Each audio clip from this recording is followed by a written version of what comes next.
group is all about leadership. We've got to lead and be responsible with the way we treat vendors and growers and winemakers, and we've also got to be the most responsible retailer. So I grew up in the vineyards at a young age. Labour was cheap, and I started to learn about the crafting of vines, really, to make great wine. Dan Murphy's at its very heart and foundation is a wine merchant. Those merchant principles are about discovery, about challenging the consumer, about the consumer challenging us. We've got to tell the stories of the brands we represent. Often the stories about tradition and family and heritage. Sometimes the story is just about, vision and someone starting anew and being innovative. And that's really what we're up to and trying to do every day. I think a wine brand is a connection to the consumer, and we need stories to tell. And without that, it gets very homogenised. So I think it's important that we understand that. But we've got a lot of people who don't know stuff about wine. And we've got to go and talk to those kind of people and really take them on a journey and educate them, giving them something different, but they were too nervous to try it before. It's about encouraging people to try new things and to grow their palate.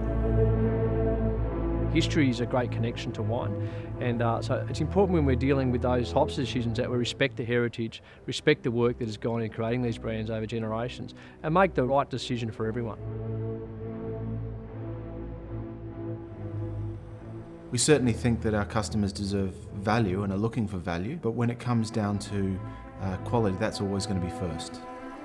The quality queue now just has to over-deliver. A $20 wine from the Barossa needs to drink like a $30 wine.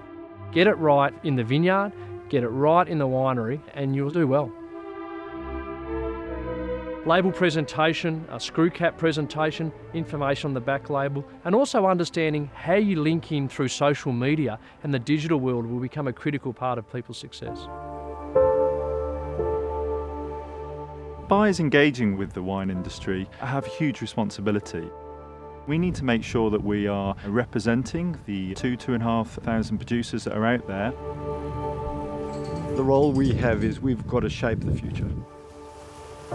Increasingly in Australia live in a global world, and so we need to think a bit more broadly about the range of products we represent and where they come from. Australia has grown up as a nation. We're a much more sophisticated nation and much more outward looking than we were.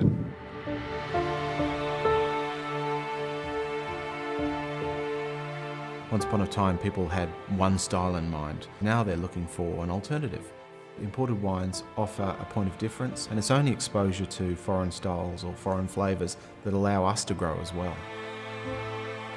The costs of production have really soared in the last 3 or 4 years, and there hasn't been a great realisation of price. The price of grapes really hasn't moved. It's at a time now where I think those who have a real point of difference and are able to produce fantastic quality will survive, and those who are doing just an average job will probably start to find it really tough in the current marketplace. We are trying to build a sustainable industry. You need to take the growers into account in that. We need growers and we need retailers and everyone else in between. We've got to be fair, transparent, empathetic. We've got to be clearer in how we deal with people and also have empathy for people whose life is on the land growing grapes. We need to step up and be the most responsible retailer of alcohol in the world.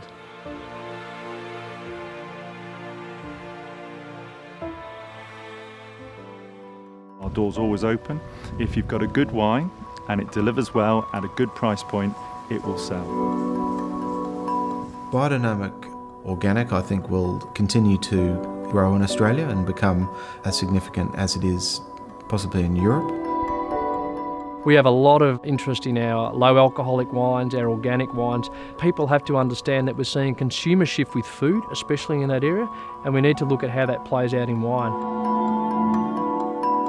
The biggest developments in fine Australian wine, I think, is probably an essence of self-confidence, particularly in the traditional older A-listers like Henschke and Penfolds. But there's also a new breed coming through, the younger generations. Where Australian wine really shines is in that $15 to $30 bracket. We produce stunning wines for that price point, and that's where the bread and butter is for the consumer these days. Commercial wines tend to be fruitier and fruit-forward and more easy to understand, less complex. A fine wine is more about structure, about longevity or perceived longevity. I think you always need that pinnacle. You need that expression of brilliance which everyone should aspire to. When I drink a great bottle of wine, I feel like I'm part of a community. I'm part of the group that I'm sitting there drinking it with, but I'm also feel like I'm sharing it with the people who made it. It's a very personal, intimate experience, I think.